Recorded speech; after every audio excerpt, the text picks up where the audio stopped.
At 1 in the morning on a Tuesday in September, my doorbell rang.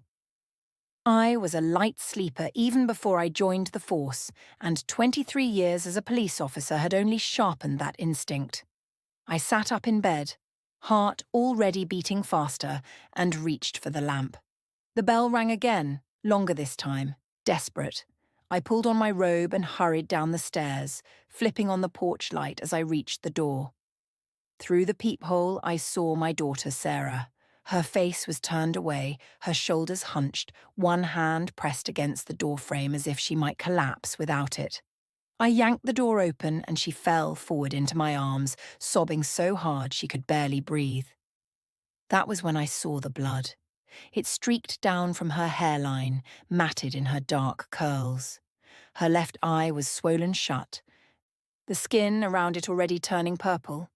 Her lip was split, and when she tried to speak, I saw blood on her teeth.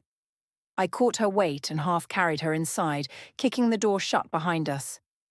My mind was already splitting into two tracks, the way it always did in a crisis. One part of me was the mother, horrified and heartbroken, whispering her name over and over. The other part was the cop, cataloguing injuries, checking her pupils, looking for broken bones or signs of internal bleeding. I eased her onto the couch and knelt in front of her, tilting her face gently toward the light. Her right cheekbone was bruised. There were finger-shaped marks on her throat. Her wrists were red and scraped, defensive wounds. I recognized every sign. I had seen this same picture 100 times in my career, on other women, other daughters. I had never imagined I would see it on mine. "Sarah, what happened?" I asked, keeping my voice steady even though my hands were shaking. "Who did this to you?" She closed her good eye and fresh tears spilled down her cheeks.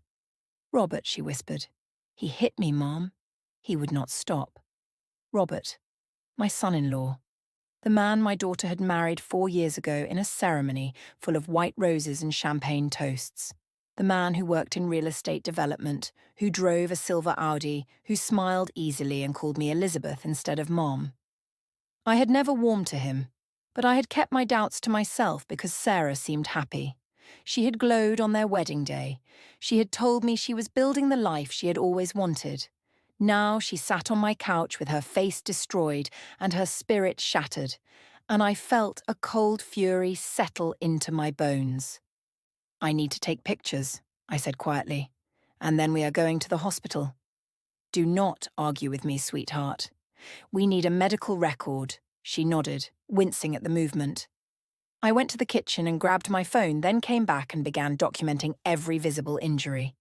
I took photos of her face from multiple angles, her neck, her wrists, her arms. She had a bruise blooming on her ribcage, dark and ugly. She flinched when I touched it. "Possible cracked rib," I noted aloud, keeping my tone clinical. "When did this happen?" "An hour ago, maybe a little more," she said. Her voice was hoarse. "We were fighting. He has been seeing someone else. I found messages on his phone last week and I confronted him tonight. He said I was crazy, that I was imagining things. I told him I had proof. He grabbed me and shoved me against the wall. When I tried to leave, he hit me. She broke down again, sobbing into her hands. I sat beside her and wrapped my arms around her carefully, mindful of her injuries. I let her cry. I stroked her hair and murmured the things mothers say when their children are hurt, even when those children are 31 years old and have lives of their own. "It is going to be okay. You are safe now. I will not let him hurt you again." But inside, I was already planning. I was already thinking 3 steps ahead, the way I had been trained to think. Robert had made a mistake tonight. He had put his hands on my daughter, and in doing so, he had put himself in my crosshairs. He did not know it yet, but his life, as he knew it, was over. After a few minutes, Sarah calmed enough to sit up. I handed her a glass of water and watched her drink. Noting the tremor in her hands, shock, I thought, trauma. She would need more than just medical care. She would need therapy, support, time. "We are going to the ER, I said. "Right now. I am going to drive you. and we are going to make sure everything is documented. Then we are going to file a report. And then, Sarah, we are going to make sure he pays for what he did." She looked at me with her one good eye, and I saw a flicker of something in her expression. Hope, maybe. Or just relief that she was no longer alone. "Okay," she whispered. I helped her to her feet and guided her out to my car, settling her gently into the passenger seat. As I backed out of the driveway, I glanced at the dashboard clock. 1:43 in the morning. I made a mental note of the time. Everything from this point forward would need to be recorded. Time-stamped, documented. I was not just a mother anymore. I was a cop with a mission, and that mission was justice for my daughter. The streets were empty as we drove to the hospital. Sarah leaned her head against the window, her breath fogging the glass. I reached over and squeezed her hand, and she squeezed back. The emergency room was quiet when we arrived. A tired-looking nurse at the intake desk glanced up as we walked in, and her expression shifted the moment she saw Sarah's face. She stood immediately and came around the desk, guiding us toward an exam room without asking questions. I appreciated that. Some things do not need explanation. A doctor appeared within minutes, a young woman with dark hair pulled back in a ponytail and kind eyes. She introduced herself as Dr. Patel and began her examination, speaking softly to Sarah as she worked. I stood in the corner, arms crossed, watching every move. Dr. Patel checked Sarah's pupils, palpated her ribs, examined the bruises on her neck and face. She took her own set of photographs, asked gentle questions about pain levels and dizziness and nausea. Sarah answered in a small voice, and I saw the shame in her posture, the way she would not quite meet the doctor's eyes. I knew that shame. I had seen it in dozens of victims over the years, that terrible belief that somehow this was their fault, that they had done something to deserve it. It made me sick. When Dr. Patel finished the physical exam, she sat down on the rolling stool and faced Sarah directly. "You have a concussion," she said. 2 cracked ribs, significant soft tissue injuries. "You are going to be in a lot of pain for the next few weeks. I am going to prescribe pain medication, and I want you to follow up with your primary care doctor in 3 days. But more importantly, I need to ask you something. Are you safe right now? Do you have somewhere to go?" Sarah nodded. "I am staying with my mum." Dr. Patel glanced at me and I nodded confirmation. "She is staying with me. I am a police officer. She is not going back to him." "Good," Dr. Patel said. She reached out and touched Sarah's hand briefly. "I am going to document everything I have seen tonight. My report will be available if you decide to press charges. I hope you do. Nobody deserves this."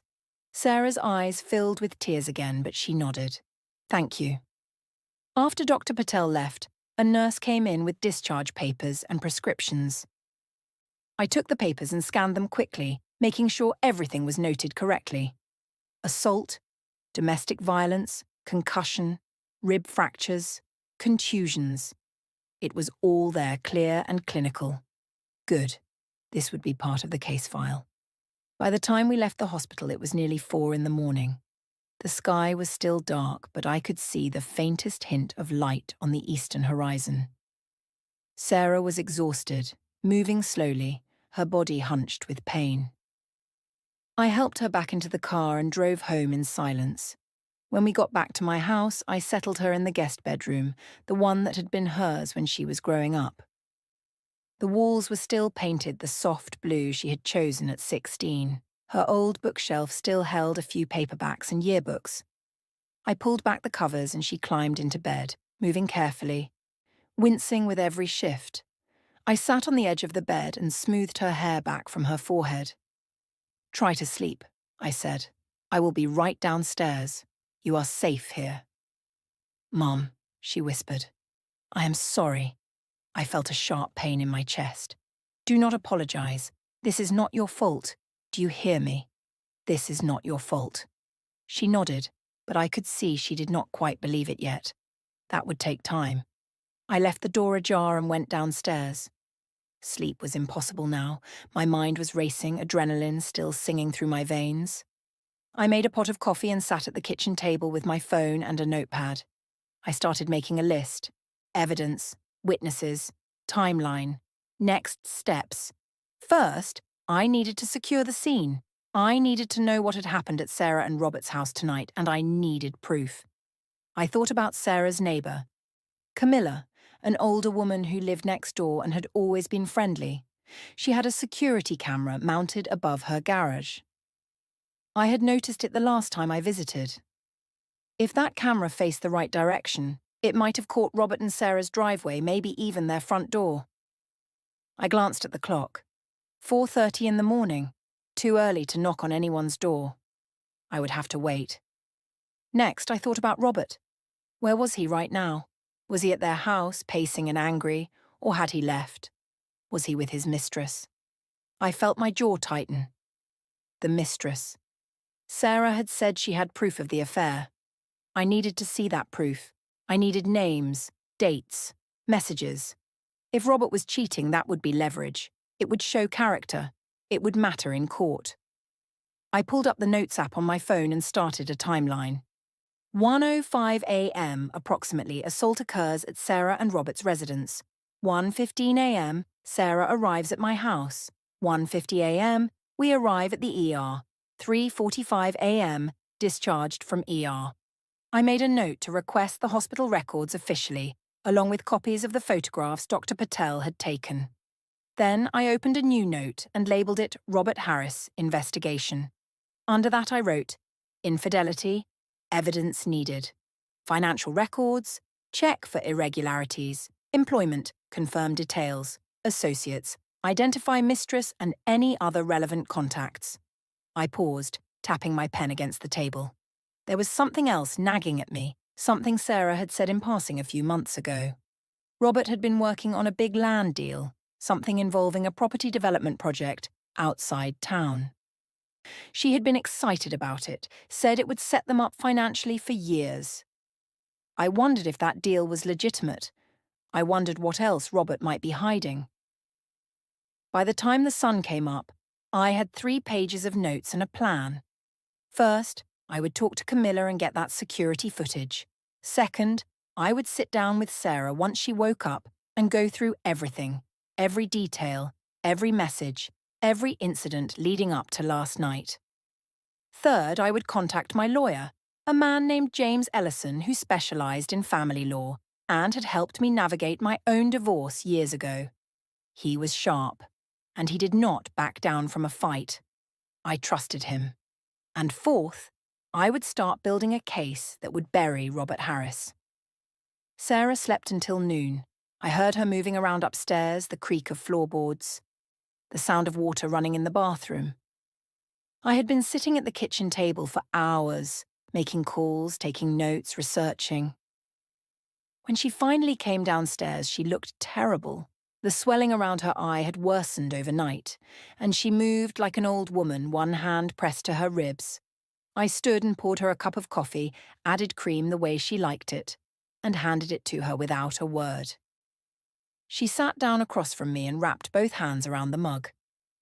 "Thank you," she said quietly. "How are you feeling?" I asked. "Like I got hit by a truck." I did not smile. "That is accurate. Did you take the pain medication?" She nodded. "It is starting to help."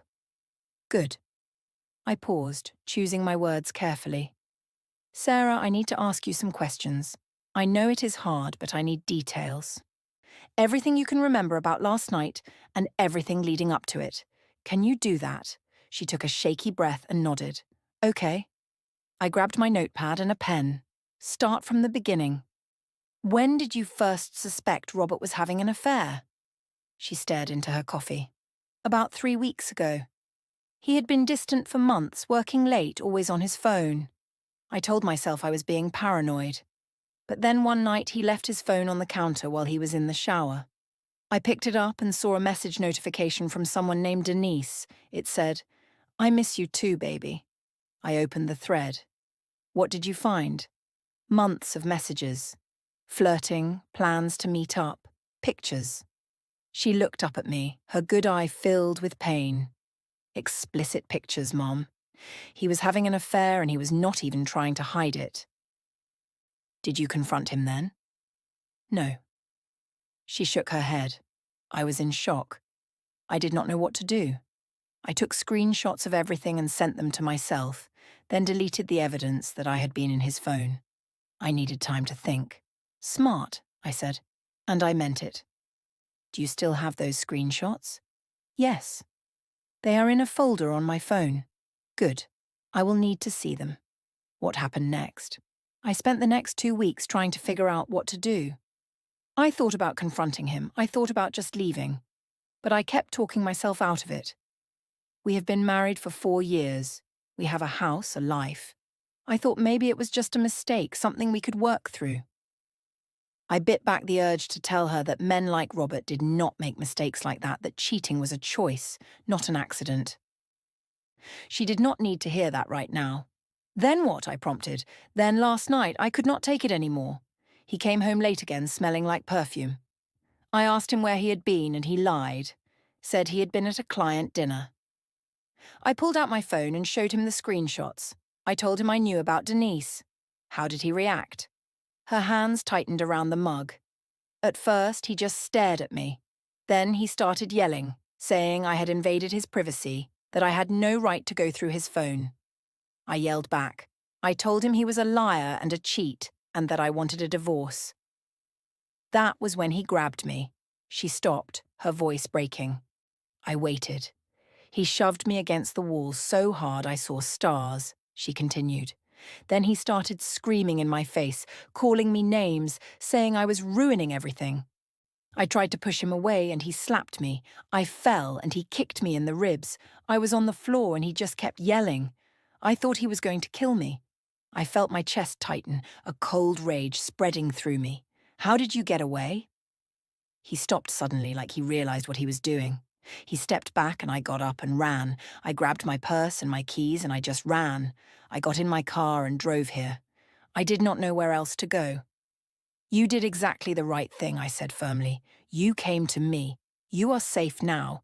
He is not going to touch you again. She looked at me, her face pale and bruised. What if he comes here? Then he will regret it. I leaned forward. Sarah, listen to me. I am not going to let him hurt you. But I need you to trust me. And I need you to be strong. We are going to fight this. We are going to make sure he is held accountable. But that means you have to be willing to press charges. It means you have to be willing to see this through. Can you do that? She was silent for a long moment. Then she nodded. Yes. I can do that. Good. I reached across the table and took her hand. We are going to start by talking to a lawyer. I have already called James Ellison, the one who helped me with my divorce. He is expecting us tomorrow morning. Today I want to get that security footage from your neighbour Camilla, and I want you to send me all those screenshots from Robert's phone. We are building a case, and we are going to make it airtight. Okay, she said, and for the first time since she had collapsed on my doorstep, I saw a spark of determination in her eyes. I spent the rest of the afternoon going through Sarah's phone, downloading and organising the screenshots. There were dozens of messages between Robert and Denise, spanning nearly 6 months. The tone progressed from flirtatious to explicit to affectionate. They called each other pet names. They made plans to meet at hotels.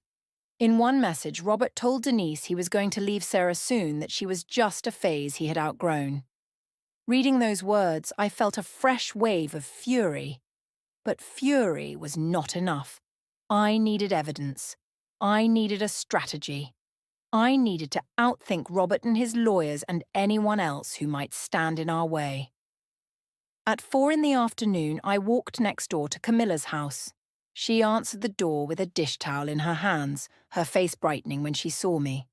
Elizabeth, hello, what a surprise. How are you? I am well, Camilla.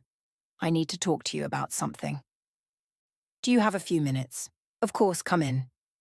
Camilla led me into her tidy living room and gestured for me to sit. She offered tea, which I politely declined, and then settled into the armchair across from me, folding her hands in her lap.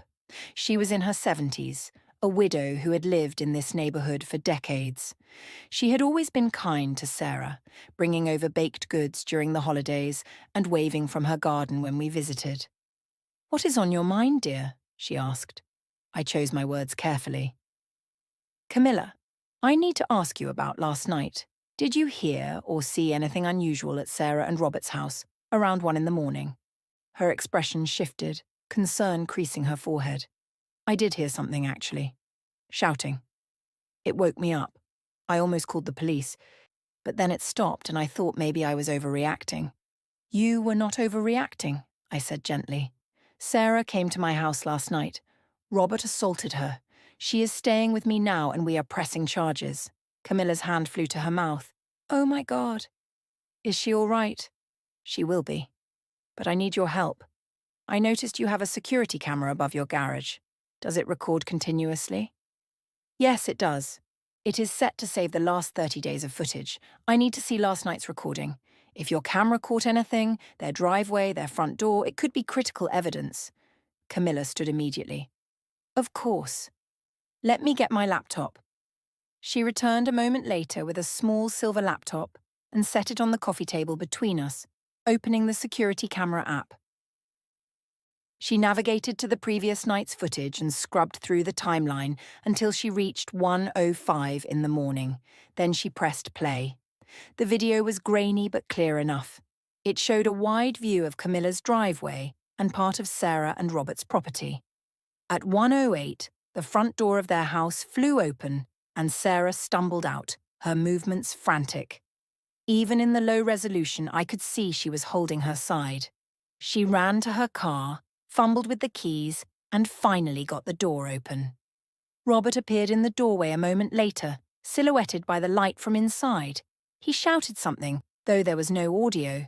Sarah drove away. Robert stood in the doorway for another few seconds, then went back inside and slammed the door. Camilla and I watched in silence. When the clip ended, she looked at me with tears in her eyes. "That poor girl." "Can you send me that footage?" I asked. "I will need it for the police report." "Absolutely. Give me your email address." She copied the file and sent it while I waited. When my phone buzzed with the confirmation, I felt a small surge of triumph. This was exactly what we needed. Proof that Sarah had fled. Proof of Robert's aggression. Proof of the timeline. It was not everything, but it was a start. "Thank you, Camilla," I said. "You have no idea how much this helps." She walked me to the door, squeezing my hand as I left. "Please tell Sarah I am thinking of her. If she needs anything at all, she should not hesitate to ask." "I will. Thank you." I walked back to my house, already composing an email to James Ellison in my head. When I got inside, Sarah was asleep on the couch, curled up under a blanket. I let her rest and went to my office, a small room off the kitchen that I used for paperwork and bills. I fired up my desktop computer and attached the security footage to an email, along with a summary of everything that had happened. Then I opened a new folder on my desktop and labeled it Sarah v. Robert Harris. I dragged the hospital discharge papers, the screenshots from Robert's phone, the security footage, and my handwritten notes into the folder. It was the beginning of our case file. Next, I pulled up the county property records database. I had access through my work, though I was technically off duty today. I searched for Robert Harris and found the deed to the house he and Sarah owned. Purchased 4 years ago, jointly titled. Then I searched for any other properties in his name. There was one. A vacant lot about 20 miles outside town, purchased 8 months ago. I frowned. Sarah had mentioned a land deal, but she had not said Robert already owned property. I clicked on the parcel details and noted the sale price, the date of transfer, and the seller's name. Then I ran a search on the seller. It came back as a limited liability company, which was not unusual for commercial transactions, but it made me suspicious. I made a note to dig deeper. I spent the next hour going down a rabbit hole of public records. Property transfers, business filings, court records. I found nothing alarming at first, but then I noticed something odd. The LLC that had sold Robert the vacant lot had been dissolved 6 months ago, shortly after the sale. That was strange. Why sell a valuable piece of land and then immediately dissolve the company? I printed out the documents and added them to the case file. Then I leaned back in my chair and rubbed my eyes. This was going to be a long process, I knew. Building a case always was. But I was patient, and I was thorough, and I was not going to stop until Robert Harris was held accountable for everything he had done. That evening, Sarah and I sat down for dinner. I had made soup, something easy and warm, and we ate in silence for a while. Finally, she spoke. "Mom, do you really think we can win this?" I looked at her across the table, at her bruised face and her tired eyes. "Yes," I said, "we can win this. But it is not going to be easy. Robert is going to fight back. He is going to hire lawyers and try to discredit you. He is going to tell lies and twist the truth. You need to be ready for that." She nodded slowly. "I know. But I am done being scared of him. I am done letting him control my life." "Good. That is the attitude we need." I reached across the table and squeezed her hand. "We are going to take this one step at a time. Tomorrow we meet with James. He will walk us through the legal process and we will start filing paperwork. In the meantime, I am going to keep digging. I want to know everything about Robert, his business, his finances, his mistress. If there is dirt, I am going to find it." "Do you think there is more?" she asked. "I think men like Robert always have more to hide, and I am going to make sure it all comes to light." That night, after Sarah had gone to bed, I sat at my computer and started building a profile on Denise. I did not have a last name yet, but I had her phone number from the screenshots. I ran it through a reverse lookup service and got a hit. Denise Callahan, 28 years old, worked as a receptionist at a real estate firm downtown. I pulled up her social media profiles, scrolling through photos and posts. She was attractive, polished, always smiling in her pictures. There were photos of her at bars and restaurants, often with groups of friends. And then I found what I was looking for. A photo from 3 months ago, tagged at a hotel bar downtown. In the background, partially obscured but unmistakable, was Robert. He had his arm around Denise, his face turned toward hers. They looked comfortable, intimate. I saved the photo and added it to the case file. I kept digging. I found more photos, posts that hinted at a relationship without explicitly stating it. A picture of flowers with the caption, "Someone spoiled me today," with a heart emoji. A check-in at a fancy restaurant on the same night Robert had told Sarah he was working late. I documented everything, building a timeline that paralleled Sarah's. By midnight, I had enough to paint a clear picture of the affair. But I wanted more. I wanted leverage. I wanted something that would make Denise willing to cooperate, to testify if necessary. I thought about the real estate firm where she worked. Robert worked in real estate too, though for a different company. I wondered if that was how they had met. I wondered if their relationship extended beyond the personal into the professional. I made a note to follow that thread in the morning. For now, I needed sleep. I shut down the computer and went upstairs, pausing outside Sarah's room to listen. I could hear her breathing. Slow and steady. She was asleep. Good. I went to my own room and lay down, but my mind would not stop racing. I kept thinking about Robert, about the rage he must have felt when Sarah confronted him, about the violence he had inflicted on her. I thought about Denise, about whether she knew what kind of man she was involved with. I thought about the land deal, about the dissolved LLC, about all the pieces that did not quite fit together yet. And I thought about the courtroom, about the moment when all of this evidence would be laid out in front of a judge, when Robert would have to face the consequences of his actions. I thought about Sarah's testimony, about her strength, about the justice she deserved. I must have finally drifted off, because the next thing I knew, sunlight was streaming through the window and my alarm was beeping. I got up, showered, dressed in slacks and a blazer.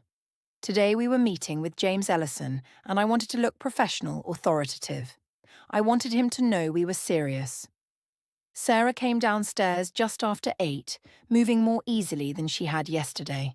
The swelling around her eye had gone down slightly, though the bruising was darker now, a deep purple that spread across her cheekbone. She had tried to cover it with makeup, but it was still visible. She looked fragile and fierce at the same time. "Ready?" I asked. She nodded. "Let us do this."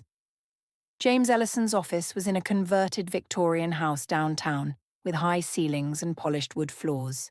His assistant showed us into a conference room and offered coffee, which we both accepted. A few minutes later, James walked in. He was in his early 60s, grey-haired and sharp-eyed, wearing a suit that looked expensive but not flashy. He shook my hand first, then turned to Sarah. "Miss Harris, I am so sorry for what you have been through. Your mother has briefed me on the situation. I want you to know that I am here to help in any way I can." "Thank you," Sarah said quietly. We sat down and I pulled out my case file, spreading the documents across the table. Medical report, security footage, screenshots of the affair, property records. James reviewed each item methodically, asking questions, making notes. When he finished, he leaned back in his chair and folded his hands. "This is a strong start," he said. "The medical evidence is clear, and the security footage is damning. The affair complicates things, but in a good way for us. It establishes motive and character. Now the property records, those are interesting. Elizabeth, you said you suspect fraud." "I do," I said. "The sale of that vacant lot does not add up. The LLC dissolved shortly after the transaction, which is unusual.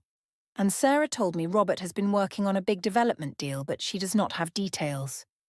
I think he might have been moving assets, hiding money, maybe even forging documents."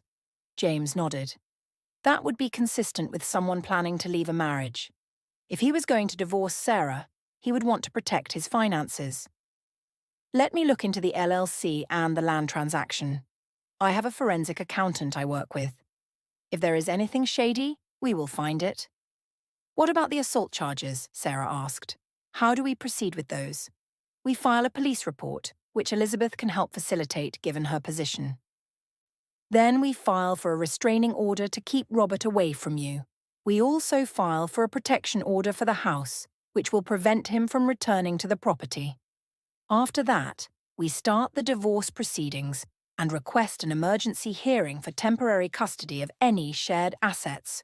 The assault charges will be handled separately by the district attorney's office, but our civil case will support the criminal case." "How long will this take?" Sarah asked. "Months," James said honestly. "Maybe longer if Robert fights it. But I am confident we will win. The evidence is on our side. We spent another hour going over strategy, timelines, potential complications. James was thorough and calm, and I could see Sarah relaxing as he spoke. When we finally left his office, she turned to me in the parking lot.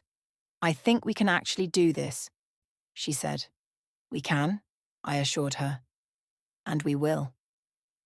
Over the next week, we set everything in motion.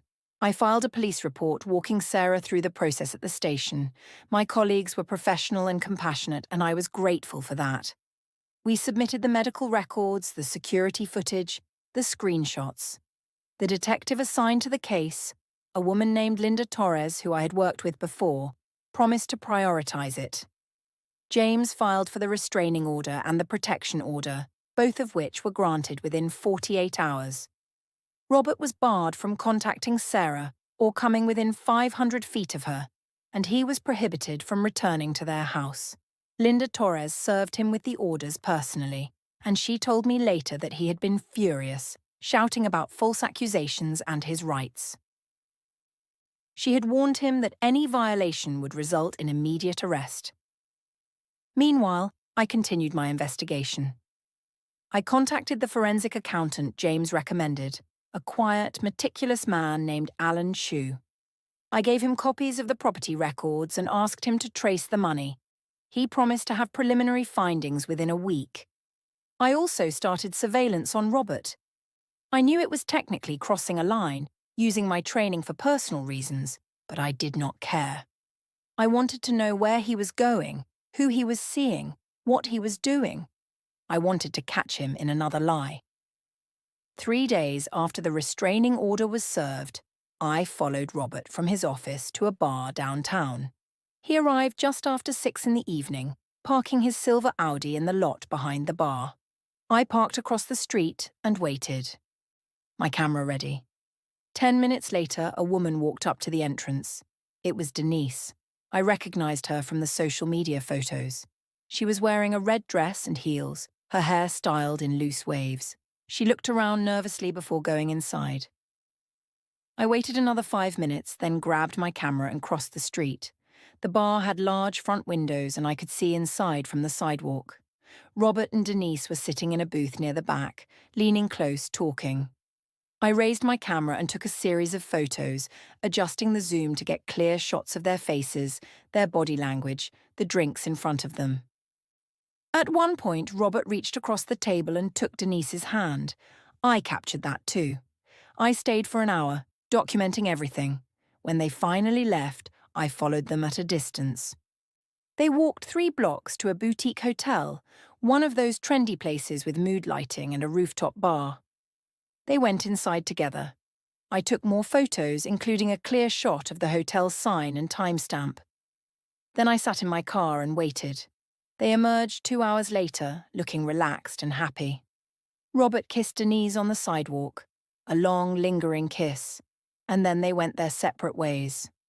I followed Denise to her apartment, noted the address, then drove home. When I walked in the door, Sarah was sitting at the kitchen table with her laptop. She looked up, and I could see the question in her eyes. He met with her, I said. Denise, I have photos. And they went to a hotel together. Sarah's face hardened, even after everything, even after the restraining order. Especially after the restraining order, I said. He thinks he is untouchable. He thinks this will all blow over. Will it? She asked. Not if I have anything to say about it. I uploaded the photos to my computer and sent copies to James. Then I sat down with Sarah and showed her the images. She stared at the screen for a long time, her expression unreadable. I used to love him, she said finally. I really did. I thought we were building a life together. How did I miss this? You did not miss it, I said gently. He hid it. Men like Robert are good at lying. They are good at making you feel like you are the problem. But you are not. He is. She nodded, but I could see the doubt in her eyes. It would take time for her to believe that, truly believe it. For now, all I could do was keep moving forward, keep building the case, keep proving to her that she had made the right choice. A week later, Alan Chu called me with his preliminary findings. I put him on speaker so Sarah could hear. I found something, Alan said. The LLC that sold Robert the vacant lot, it was a shell company. It was registered to a man named Victor Salinas, but the address on file is a P.O. box and the phone number is disconnected. I traced the money from the sale and it was deposited into an offshore account, then transferred back into a domestic account under Robert's name. What does that mean? Sarah asked. It means Robert likely set up the LLC himself to make the land sale look legitimate, Alan explained. He sold the land to himself, essentially, to hide the asset from you. It is a common tactic in divorces when one party wants to conceal wealth. But it is also illegal. Can we prove it? I asked. I am working on it. I have requested bank records, and I am trying to trace the signatures on the LLC paperwork. If Robert forged documents or used a false identity, we will have him for fraud. How long? I asked. Another week, maybe 2. This kind of forensic work takes time, but I am confident we will find what we need. Thank you, Alan, I said. Keep me posted. When I hung up, Sarah looked at me with wide eyes. He was planning to leave me. He was hiding money so I would not get anything in the divorce. That is what it looks like, I said. But we caught him, and now he is going to pay for it. The next day, James filed an emergency motion to freeze Robert's assets, pending the outcome of the fraud investigation. The judge granted it, and Robert's bank accounts were locked. James told me later that Robert had shown up at his office, furious and threatening legal action. James had calmly informed him that any further contact would be considered harassment and would be reported to the police. Things were escalating. I could feel it. Robert was cornered, and cornered animals were dangerous. I warned Sarah to be vigilant, to never go anywhere alone, to keep her phone charged and with her at all times. She promised she would, but I was not taking any chances. I took a leave of absence from work, telling my supervisor that I had a family emergency. It was not entirely a lie. Then I moved into full-time protection mode. I drove Sarah to her therapy appointments, to the grocery store, to James's office for meetings. I installed extra locks on my doors and a new security camera system. I kept my service weapon within reach at all times. One afternoon, Sarah and I were sitting on the back porch drinking iced tea and watching the birds at the feeder. It was a quiet moment, almost peaceful. Then Sarah spoke. "Mom, do you ever regret not remarrying?" I looked at her, surprised by the question. "No," I said. "I was married once and that was enough. Your father and I were not right for each other, and staying together would have made us both miserable. I am happy with my life the way it is." "Do you think I will ever be happy again?" she asked. "Yes," I said without hesitation. "You will. It does not feel like it now, but you will heal. You will find yourself again. And maybe someday you will find someone who deserves you. But even if you do not, you will be okay. You are stronger than you think, Sarah." She smiled, a small, sad smile. "I hope you are right." "I am right," I said. "And I am going to make sure you get the chance to prove it." 2 weeks later, Alan Chu called again. This time his voice was tense with excitement. "I have it," he said. "The smoking gun." "What did you find?" I asked. Robert forged the signatures on the LLC documents. I compared the signature on the Articles of Incorporation to Victor Salinas' signature on other public records. They do not match, but they do match Robert's signature. He created a fake identity, set up the company, and used it to transfer property into his own name. It is fraud, pure and simple. Can you testify to that in court? Absolutely. I have all the documentation, and I am prepared to present my findings. I felt a surge of triumph. Send everything to James. We are going to bury him. When I told Sarah, she actually laughed. It was the first time I had heard her laugh since the night she had shown up at my door. "We are really doing this," she said. "We are actually going to win." "We are," I said. "And it is just getting started." With Alan Chu's forensic evidence secured, James filed an amended motion to include fraud charges in the civil case. He also forwarded the findings to the district attorney's office, which opened a separate criminal investigation into Robert's financial activities. The walls were closing in, and Robert knew it. He started reaching out to Sarah through intermediaries. His mother called, crying, begging Sarah to drop the charges, saying Robert was a good man who had made a mistake. Sarah hung up on her. A mutual friend texted, suggesting they all sit down and talk things through. Sarah blocked the number. Robert's lawyer sent a letter offering a settlement, a lump sum payment in exchange for dropping the assault and fraud allegations. James sent back a one-word reply. No, I was proud of Sarah. She had found her spine, and she was not backing down. But Robert was not finished trying to intimidate her. One evening, as we were pulling into my driveway after a therapy session, I noticed a car parked across the street. It was a black sedan with tinted windows, and it had not been there when we left. I told Sarah to stay in the car, and I approached cautiously, one hand on my weapon. The driver saw me coming and started the engine, pulling away before I could get close enough to see the plate. I memorized what I could, the make, model, a partial plate number, and called it in to Linda Torres. She said she would look into it. That night, I barely slept. I kept thinking about the black sedan, about Robert's desperation, about what he might do next. I knew men like him. When they felt their control slipping, they lashed out. I had seen it 100 times in my career. Domestic violence cases that escalated into stalking, into arson, into murder. I was not going to let that happen to Sarah. The next morning, I sat her down and told her we needed to have a serious conversation. "Robert is getting desperate," I said. "That car yesterday, I think he sent someone to watch us.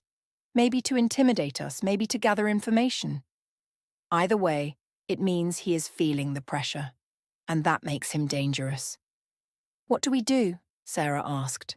Her voice was steady, but I could see the fear in her eyes.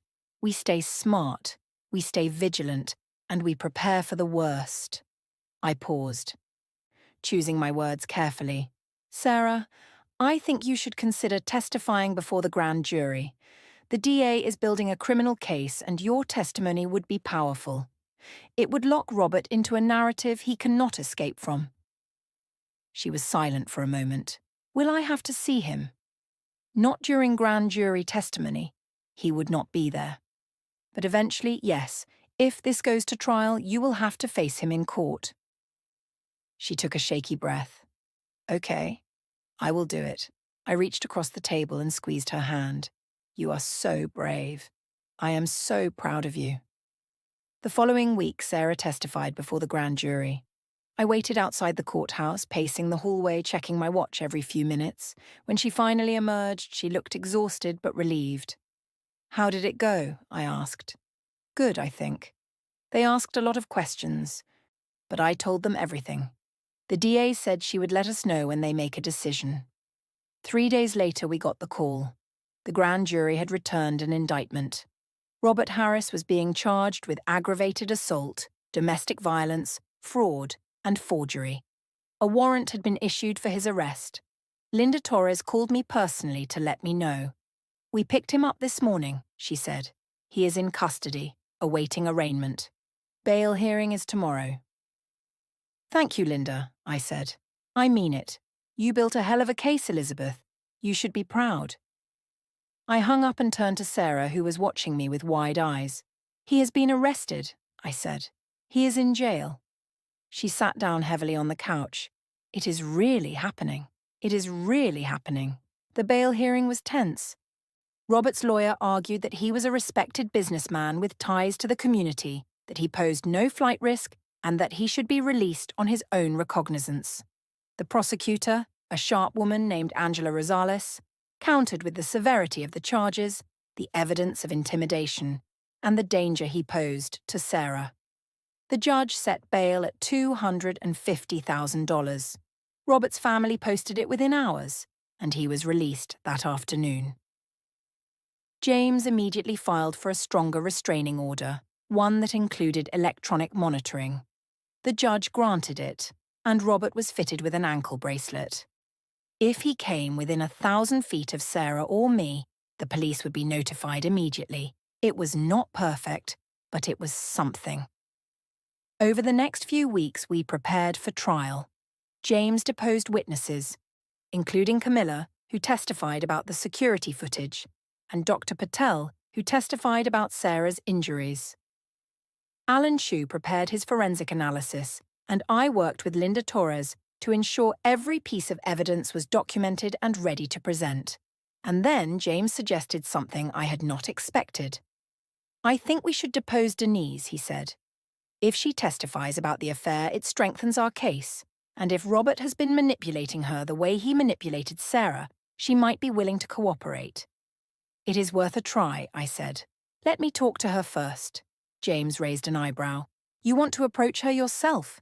I think it would be more effective. Woman to woman, mother to potential victim. I can reach her in a way you cannot." He considered that, then nodded. "All right. But be careful. If she is loyal to Robert, she might try to warn him. I will be careful." I found Denise at her office the next day. I waited until she was leaving for lunch, then approached her in the parking lot.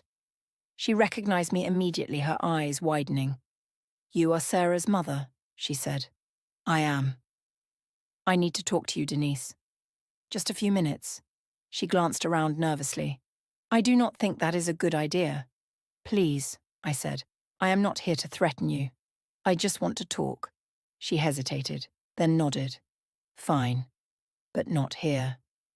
We walked to a coffee shop 2 blocks away and sat at a corner table.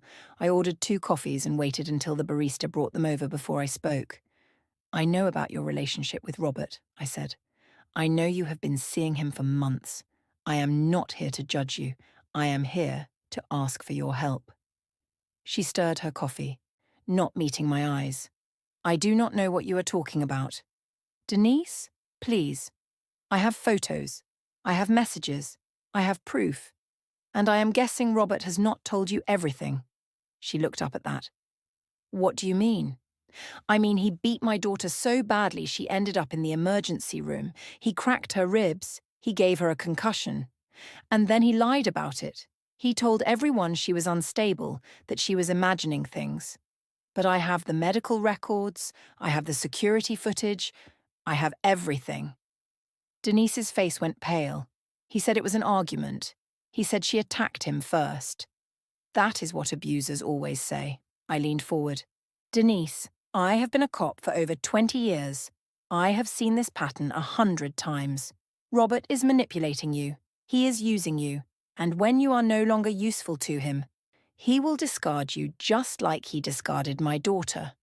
She was silent, staring into her coffee. I could see the conflict on her face, the doubt, the fear. I pressed gently. "I am not asking you to betray him," I said. "I am asking you to tell the truth. If he hurts Sarah, he might hurt you too. And if he has been lying to you, do you not want to know the truth?" She looked up at me, her eyes filling with tears. "He told me he loved me. He said he was going to leave her. He said we were going to start a life together." "And do you believe that now?" I asked. She shook her head slowly. "I do not know what to believe anymore." I reached across the table and put my hand over hers.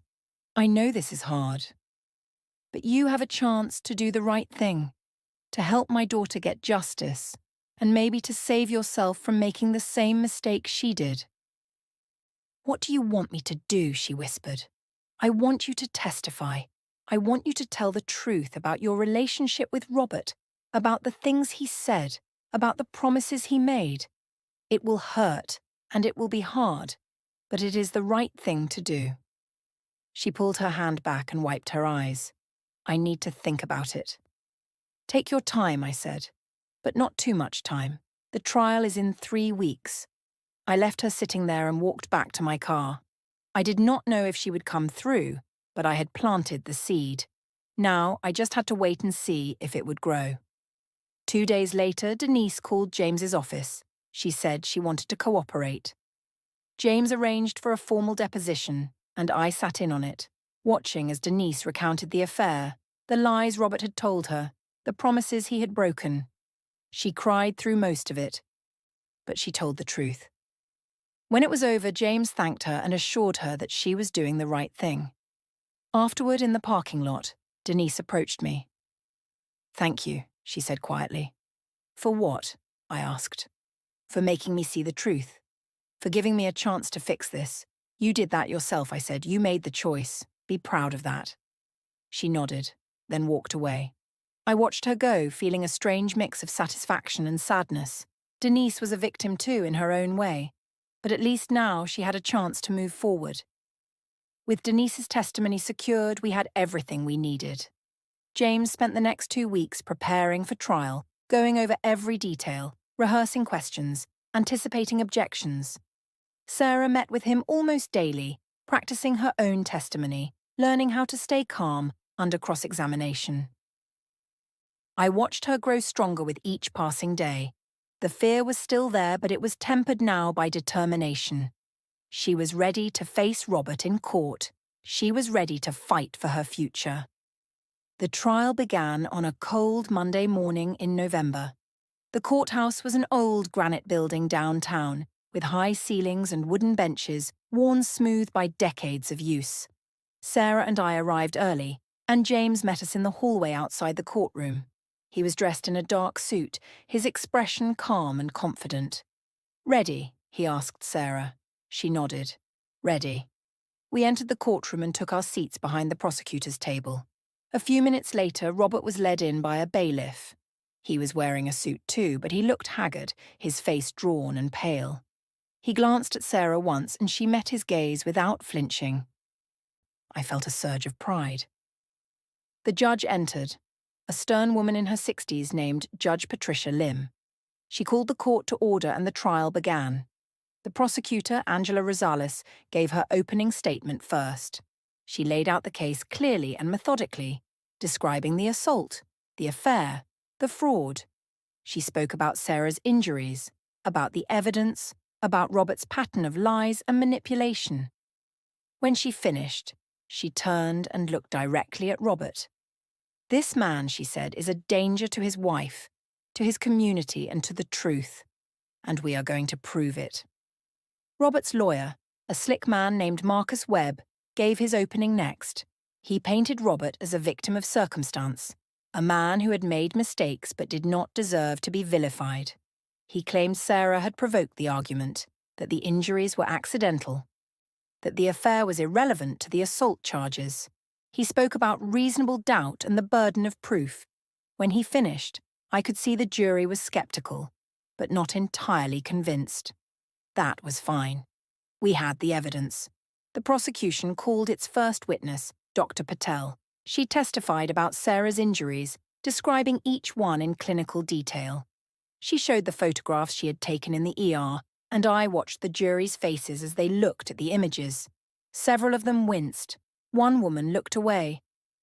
Dr. Patel was calm and professional, and when Marcus Webb tried to suggest that the injuries could have been self-inflicted, she shut him down with a single sentence. These injuries are consistent with blunt force trauma from another person, not self-harm. Next, Camilla took the stand. She testified about the shouting she had heard, about the security footage, about seeing Sarah flee the house. She was nervous but credible, and the jury paid close attention. Marcus Webb tried to discredit her, suggesting she had not actually seen the assault, but Angela Rosales objected, and the judge sustained it. Then Linda Torres testified. She described the investigation, the evidence she had collected, the timeline she had established. She confirmed that Robert had violated the restraining order by sending someone to watch Sarah, though she admitted they had not been able to identify the driver of the black sedan. Marcus Webb pounced on that, suggesting it could have been anyone, that there was no proof Robert was involved. But Linda held her ground, and when Angela Rosales asked her if she believed Robert posed a danger to Sarah, she said yes without hesitation. On the second day of the trial, Sarah took the stand. I sat in the front row, my hands clenched in my lap, as she was sworn in. She looked small sitting there, fragile, but when she began to speak, her voice was strong. Angela Rosales walked her through the events of that night, starting with the confrontation about the affair and ending with her arrival at my house. Sarah spoke clearly, answering each question without hesitation.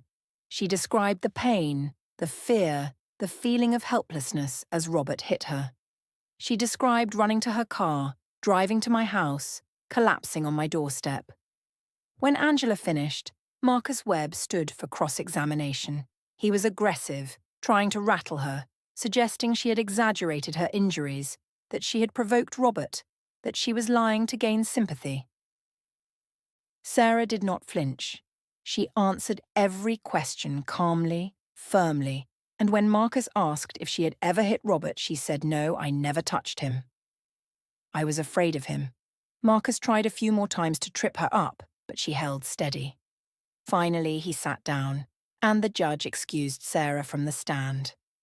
She walked back to our side of the courtroom, and I reached out and squeezed her hand. "You were amazing," I whispered. On the third day, Alan Chu testified. He explained the forensic accounting, the shell company, the forged signatures. He showed the jury side-by-side comparisons of Robert's signature and the fake Victor Salinas' signature. It was damning evidence, and Marcus Webb could not shake it.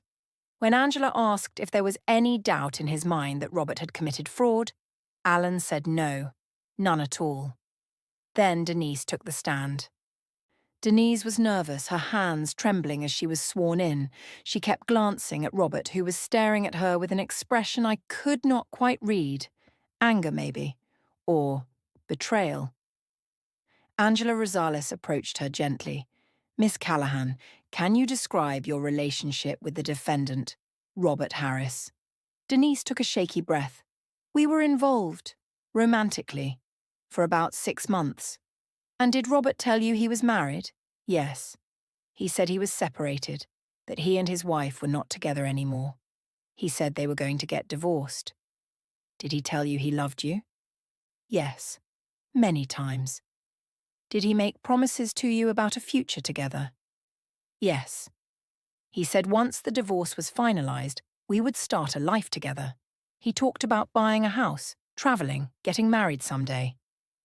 Angela paused, letting the words sink in. "And did you believe him?" "I did," Denise said quietly. "I believed everything he told me." "When did you learn that Robert had assaulted his wife?" "A few weeks ago. Sarah's mother came to see me. She told me what Robert had done, showed me the evidence. I was shocked. I had no idea." Angela walked to the evidence table and picked up a photo, one of the ones I had taken of Robert and Denise at the hotel. She handed it to Denise. "Do you recognize this photo?" Denise looked at it and nodded. "Yes. That is me and Robert. It was taken a few weeks ago at a hotel downtown. And this was after he had been served with a restraining order, after he had been charged with assault." "Yes. So he continued the affair, continued lying to you, even while facing criminal charges for hurting his wife." "Yes," Denise said, and her voice broke. "I feel so stupid. I should have seen it. I should have known." Angela returned the photo to the evidence table and turned back to Denise. "Thank you, Miss Callahan. I know this is difficult." When Marcus Webb stood to cross-examine, he was harsh. He accused Denise of lying, of seeking attention, of conspiring with Sarah and me to destroy Robert. He suggested she had invented the affair, that the messages were fake, that she was being manipulated. Denise started to cry, but she did not recant. She stood by her testimony, even when Marcus raised his voice, even when he implied she was a scorned lover seeking revenge. Angela Rosales objected repeatedly, and the judge warned Marcus to tone it down. Finally, he gave up and sat down, looking frustrated. When Denise stepped down, she walked past Robert without looking at him. I saw his jaw tighten, his hands clench. He was losing, and he knew it. The prosecution rested, and Marcus Webb called his own witnesses. Robert's mother testified that her son was a good man, that Sarah must have misunderstood the situation. A co-worker testified that Robert was professional and kind, but none of them had been there that night. None of them could refute the evidence. Then Robert took the stand. He denied everything. He said Sarah had attacked him first, that he had only defended himself. He said the affair with Denise was over, that it had been a mistake. He said the fraud charges were baseless, that the LLC had been legitimate, that Alan Chu had misread the documents. He was calm and articulate, and I could see some of the jurors wavering. But then Angela Rosales stood for cross-examination. She was relentless. She walked Robert through the timeline, pointing out inconsistencies in his story. She showed him the security footage, the medical records, the forensic analysis. She asked him why. If Sarah had attacked him first, he had not called the police. She asked him why. If the affair was over, he had been photographed with Denise at a hotel weeks after being charged. She asked him why. If the LLC was legitimate, he had used a fake name and forged signatures. Robert stumbled over his answers, contradicting himself, getting flustered. By the time Angela finished, he looked cornered and desperate. Marcus Webb tried to rehabilitate him on redirect, but the damage was done. Closing arguments were the next day. Angela Rosales spoke first, summarizing the evidence, emphasizing the brutality of the assault, the callousness of the fraud, the pattern of lies. She ended by looking at the jury and saying, "This is not about mistakes or misunderstandings. This is about a man who hurt his wife, who lied to his mistress, who stole from his family, and who expects to get away with it. Do not let him. Marcus Webb gave his closing next. He tried to cast doubt, to appeal to sympathy, to suggest that Robert was being unfairly persecuted. But his arguments felt weak, hollow. When he finished, I could see the jury was not convinced. The judge gave her instructions and sent the jury to deliberate. Sarah and I waited in the hallway, pacing, barely speaking. James joined us, calm and reassuring. They will make the right decision, he said. The evidence is overwhelming. 3 hours later, the jury returned. We filed back into the courtroom and took our seats. The judge asked for the verdict. On the charge of aggravated assault, how do you find? Guilty. On the charge of domestic violence, how do you find? Guilty. On the charge of fraud, how do you find? Guilty. On the charge of forgery, how do you find? Guilty. Sarah gasped and grabbed my hand. I squeezed back, tears streaming down my face. We had won. We had actually won. The judge set a sentencing hearing for 2 weeks later and remanded Robert to custody. He was led out of the courtroom in handcuffs, his face blank. He did not look at Sarah. He did not look at anyone. Outside the courthouse, Angela Rosales shook our hands. You did it, she said. You built an incredible case. You should be proud. We could not have done it without you, I said. Thank you. James hugged Sarah, then me. This is a big win, he said. Not just for you, but for every woman who has been in your shoes. You stood up. You fought back. You won. That night, Sarah and I sat on my back porch, wrapped in blankets, watching the stars. She was quiet for a long time, and then she spoke. I feel like I can breathe again, she said. You can, I said. You are free now. He cannot hurt you anymore. She leaned her head on my shoulder. Thank you, Mom, for everything. I do not know what I would have done without you. You would have survived, I said. You are stronger than you know, but I am glad I could be there for you. We sat in silence for a while longer, and then Sarah said, What happens now? Now, I said, we move forward. We heal. We rebuild. And we make sure other women know they can do the same. The sentencing hearing 2 weeks later was brief but satisfying. Judge Lim reviewed the case, the evidence, and the jury's verdict. Then she turned to Robert, who stood flanked by his lawyer, his face pale and drawn. Mr. Harris, she said, you have been found guilty of aggravated assault, domestic violence, fraud, and forgery. These are serious crimes that demonstrate a pattern of violence, dishonesty, and disregard for the law. You hurt your wife. You lied to your mistress. You stole from your family. And you have shown no remorse. She paused, letting the words sink in. For the assault and domestic violence charges, I sentence you to 8 years in state prison. For the fraud and forgery charges, I sentence you to an additional 5 years, to run consecutively. That is a total of 13 years. In addition, I am ordering you to pay restitution to Miss Sarah Harris in the amount of $200,000. Covering medical expenses, legal fees and emotional damages. I am also issuing a permanent restraining order. You are never to contact Miss Harris again. Do you understand? Robert nodded stiffly. Yes, Your Honor. Take him away, the judge said. Robert was led out of the courtroom for the last time. Sarah watched him go, her expression unreadable. When the door closed behind him, she turned to me and smiled. It is over, she said. It is over, I agreed. But it was not really over. Not yet. There was still healing to do, still rebuilding. Sarah moved back into her own house once Robert's belongings were removed. She redecorated, painting the walls a soft lavender, replacing the furniture, erasing every trace of him. She went to therapy twice a week, working through the trauma, learning to trust herself again. I went back to work, but I kept a close eye on her. I called her every day, visited often, made sure she knew she was not alone. Slowly, week by week, I saw her come back to life. The fear faded from her eyes.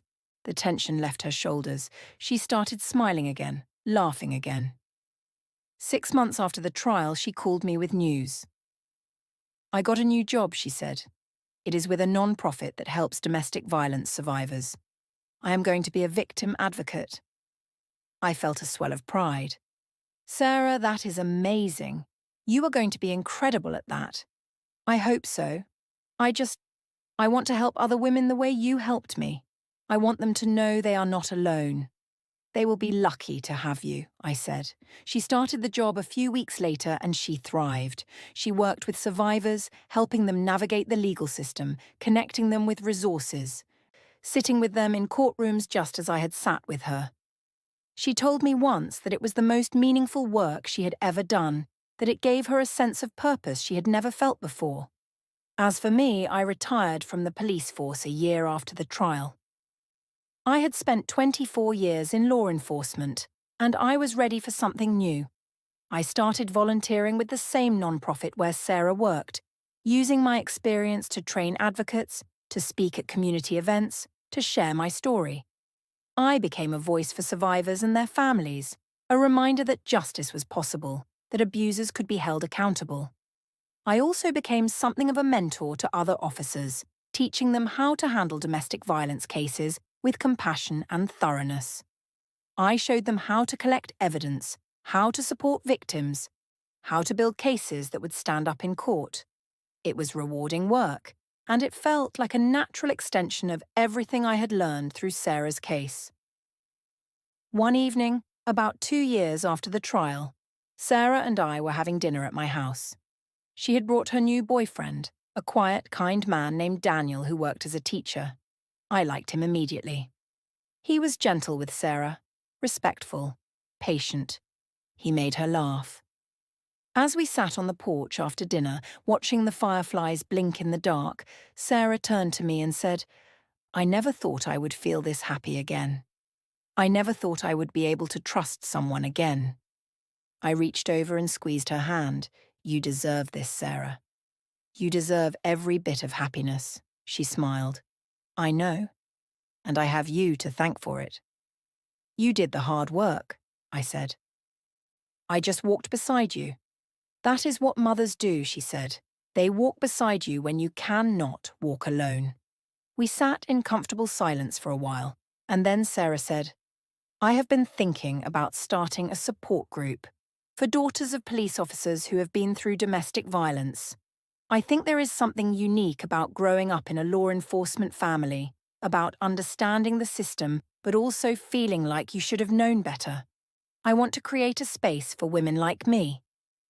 "I think that is a wonderful idea," I said, "and I will help you any way I can." She launched the group 6 months later, and it quickly grew.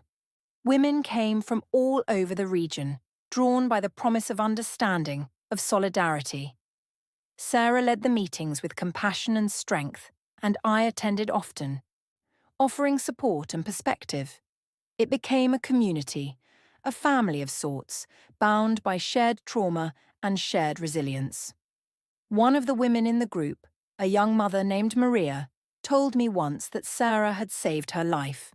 She said Sarah's story had given her the courage to leave her abusive husband, to press charges, to fight for custody of her children. She said she did not know what she would have done without Sarah's example. I thought about that conversation a lot in the months that followed. I thought about the ripple effect of courage, about how one person's decision to fight back could inspire others to do the same. I thought about how Sarah's pain had been transformed into purpose, how her trauma had become a source of strength, not just for herself, but for countless other women. And I thought about the night she had collapsed on my doorstep, battered and terrified, and how far we had both come since then. It had not been easy. It had been messy and painful and exhausting, but it had been worth it. Every sleepless night, every difficult conversation, every moment of doubt and fear, it had all been worth it. Because Sarah was free, she was safe, she was thriving, and so was I. 3 years after the trial, I received a call from Angela Rosales, the prosecutor who had handled Robert's case. She wanted to know if Sarah and I would be willing to speak at a conference on domestic violence prevention. It was a regional event, bringing together law enforcement, legal professionals, advocates, and survivors. Angela thought our story could be a powerful teaching tool. I discussed it with Sarah, and she agreed. We spent weeks preparing our presentation, deciding what to share, how to frame the narrative, what lessons we wanted to emphasize. When the day of the conference arrived, we were nervous, but ready. The conference was held in a large hotel ballroom downtown. There were hundreds of people in the audience, all of them professionals in the field of domestic violence. Sarah and I stood at the podium together, and I began by introducing myself, explaining my background as a police officer, my experience with domestic violence cases over the years. Then I told Sarah's story. I described the night she arrived at my door, the evidence we collected, the investigation we conducted, the trial we fought. I spoke about the importance of believing survivors, of documenting injuries, of following up on every lead. I spoke about the challenges we faced, the obstacles Robert put in our way, and how we overcame them. When I finished, Sarah took the microphone. She was calm and poised, and she spoke from the heart. She talked about the shame she had felt, the fear, the sense of isolation. She talked about the strength it took to come forward, to press charges, to testify. She talked about the healing process, about therapy and support groups and the slow, difficult work of rebuilding a life. And then she said something that brought tears to my eyes. "My mother saved my life," she said, "not just because she took me in that night, but because she believed me. She fought for me. She never gave up. And I want every survivor in this room to know that you deserve that too. You deserve to be believed. You deserve to be fought for. You deserve justice." The room erupted in applause. People stood, clapping, some of them crying. After we finished, we were surrounded by conference attendees who wanted to thank us, to share their own stories, to ask questions. It was overwhelming and humbling and deeply moving. One woman, a young police officer, pulled me aside. "Thank you," she said.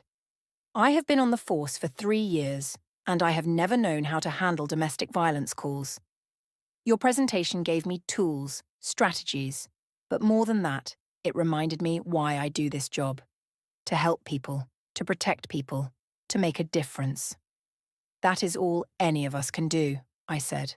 "One case at a time, one survivor at a time." After the conference, Sarah and I were invited to speak at other events. We traveled to different cities, sharing our story, training professionals, meeting survivors. It became a mission for both of us, a way to turn our pain into purpose. Every time we spoke, we saw the impact. We saw officers taking notes, advocates wiping away tears, survivors nodding in recognition. We saw change happening, slowly but surely. Meanwhile, Sarah's support group continued to grow. She had trained other facilitators, and there were now chapters in 4 different cities. Women were finding community, finding strength, finding hope. Sarah had become a leader in the movement, and I could not have been prouder. As for Robert, he remained in prison.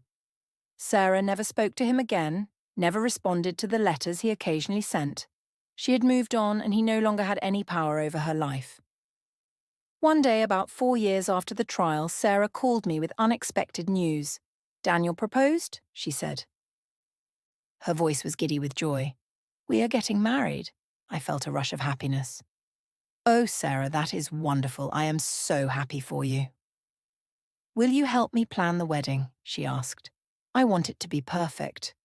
I want it to be everything the first one was not." "Of course I will," I said. "We will make it beautiful." And we did. The wedding was small and intimate, held in my backyard under a canopy of white lights. Sarah wore a simple dress, flowers in her hair, and she glowed with happiness. Daniel looked at her like she was the only person in the world. It was everything a wedding should be, full of love and laughter and hope. During the reception, Sarah gave a toast. She thanked her guests for being there, for supporting her through everything. And then she turned to me. "Mum," she said, "I would not be here without you. You saved my life in more ways than I can count. You taught me what strength looks like, what love looks like. You showed me that I deserve to be happy, to be safe, to be loved.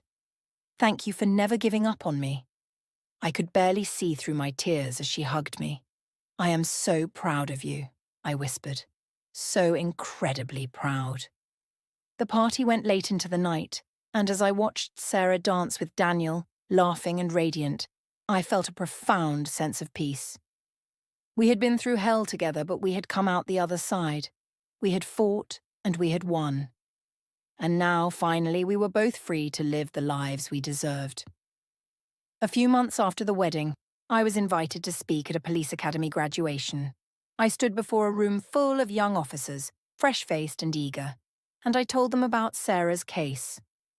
I told them about the importance of taking domestic violence seriously, of treating every call as if it could be someone's last chance at safety. I told them about the difference they could make, one case at a time. When I finished, a young woman approached me. She could not have been more than 22, her uniform crisp and new. "Thank you for that," she said. "My mum was in an abusive relationship when I was a kid. A police officer helped her get out, helped her press charges. That officer saved our lives. That is why I joined the force. I want to be that person for someone else." I shook her hand, feeling the weight of her words. "You will be," I said. "Just remember, every survivor deserves to be believed. Every survivor deserves to be fought for. Never forget that." She nodded, her eyes bright with determination. I would not. 5 years after the trial, Sarah and I were invited to appear on a national talk show. The producers had heard about our story through the conferences and wanted to feature us in a segment on domestic violence survivors and their allies. We hesitated at first, unsure about such a public platform, but we ultimately agreed. If it could help even one person, it would be worth it. The taping was surreal. We sat on a stage in front of a live audience, cameras pointed at us, the host asking questions about that night, about the investigation, about the trial. Sarah spoke eloquently about her experience, about the fear and shame and eventual empowerment. I talked about the dual role of being both a mother and a police officer, about the unique challenges and advantages that brought. After the show aired, we were inundated with messages. Emails, letters, social media posts from survivors all over the country, thanking us for sharing our story, telling us their own stories, asking for advice. It was overwhelming, but it was also deeply affirming. We had made a difference. We had given people hope. One message in particular stood out. It was from a woman named Rachel who lived in a small town in Montana. She wrote that she had been in an abusive marriage for 7 years and had felt trapped, isolated, convinced that no one would believe her. But after seeing our segment, she had finally found the courage to go to the police. She had filed a report, obtained a restraining order, and moved in with her sister. She was scared, she said, but she was also hopeful. She thanked us for showing her that it was possible to fight back and win. Sarah and I read that message together, sitting at my kitchen table, and we both cried. "This is why we do it," Sarah said, "for women like Rachel, so they know they are not alone." I reached across the table and squeezed her hand. We are not alone either. We have each other. And we have a whole community of survivors and allies standing with us. Around this time, Sarah and Daniel bought a house. It was a fresh start, a place with no bad memories, just potential. Sarah threw herself into decorating, choosing colours and furniture that made her happy. She planted a garden in the backyard, filled with flowers and vegetables. She told me once that working in the garden was therapeutic, that watching things grow reminded her of her own growth, her own resilience. I visited often, sitting on their patio, drinking coffee, talking about everything and nothing. Daniel would join us sometimes, and I enjoyed getting to know him better. He was steady and kind, and he adored Sarah.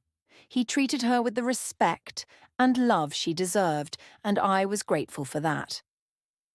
One afternoon, as we sat in the garden, Sarah said something that struck me. "Mum, do you think everything happens for a reason?" I considered the question. "I do not know," I said honestly. "I think terrible things happen, and we do not always understand why. But I also think we have a choice in how we respond. We can let those terrible things destroy us, or we can let them shape us, make us stronger, give us purpose." "I think you are right," she said. "I would not wish what happened to me on anyone, but at the same time it changed me.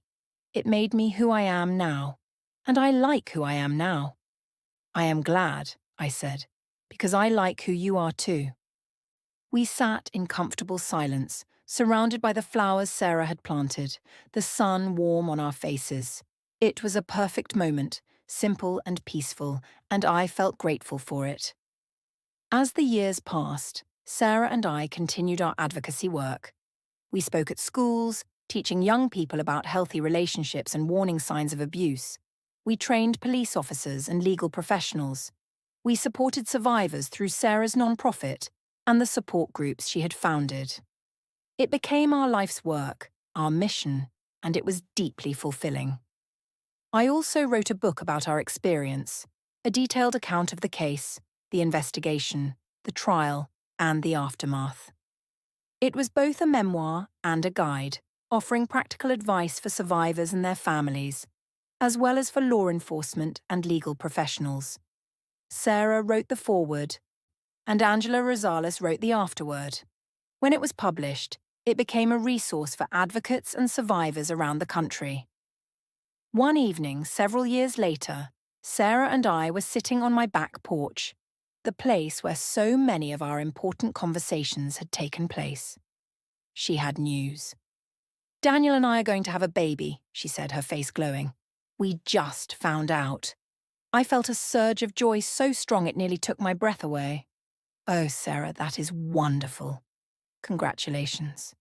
"Thank you, Mom." She paused, then said, "I was scared at first, scared that I would not be a good mother, that I would be too damaged.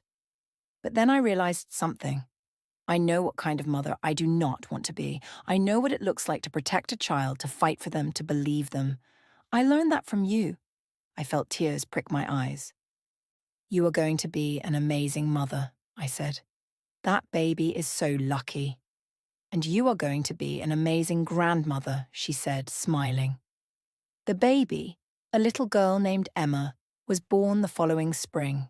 She was healthy and beautiful, with Sarah's dark hair and Daniel's gentle eyes. I held her for the first time in the hospital, and I felt a profound sense of hope. This little girl would grow up in a home filled with love and safety. She would grow up knowing her mother was strong and brave.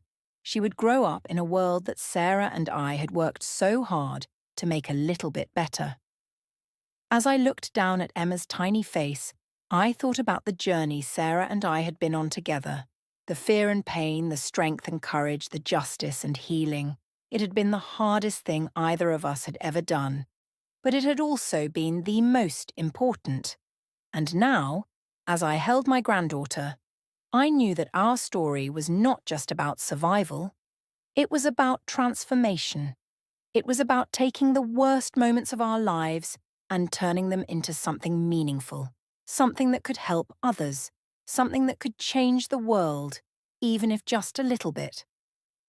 Sarah came to stand beside me, looking down at her daughter with so much love in her eyes. "We made it, Mom," she said quietly. "We really made it." "We did," I said, "and we are going to make sure Emma grows up knowing she can too. Whatever life throws at her, whatever challenges she faces, she will know that she is strong, that she is loved, and that she is never alone." Sarah nodded, tears streaming down her face. "Thank you," she whispered, "for everything." I kissed her forehead and held her close, the three of us together, 3 generations of women bound by love and resilience. The journey had been long and difficult, but we had made it. And in the end, that was what mattered. We had fought for justice. We had fought for healing, and we had won. As I looked out the window at the bright spring sky, I felt a deep sense of peace. The past would always be part of us, but it no longer defined us. We had taken control of our story, and we had written an ending filled with hope, strength, and love. And that, I thought, was the greatest victory of all.